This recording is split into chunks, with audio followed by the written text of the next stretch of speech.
গণেশ পুজোর সময় প্রত্যেক বছর আমি চেষ্টা করি নাকেরগুলো পরা, যেটা আমি আগে পরে রেখেছি ওটা তো আগের বছরই।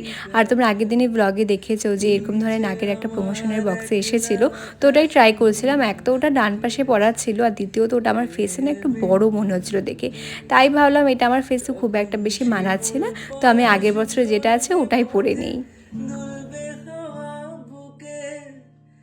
এই সাজের আর আলাদা করে তোমাদের কাছে রিভিউ চাইবো না, কারণ ফটো দেখে তোমরা সবাই অলরেডি আমায় বলে দিয়েছো যে আমায় নাকি অনেক সুন্দর লাগছিল, তার জন্য সবাইকে অনেক অনেক থ্যাংক ইউ।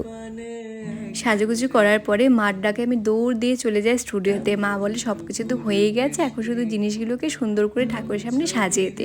তো সবার প্রথমে আমি মালাগুলি পরিয়ে দিই, তারপর দেখো এখানে ঘর বসানোর জন্য মা মাটি বসাচ্ছে। এই টাকার ভারের গল্প আলাদা করে তোমাদের আর কিছু বলছি না, তোমরা তো আগের ভ্লগে সব শুনেই নিয়েছো।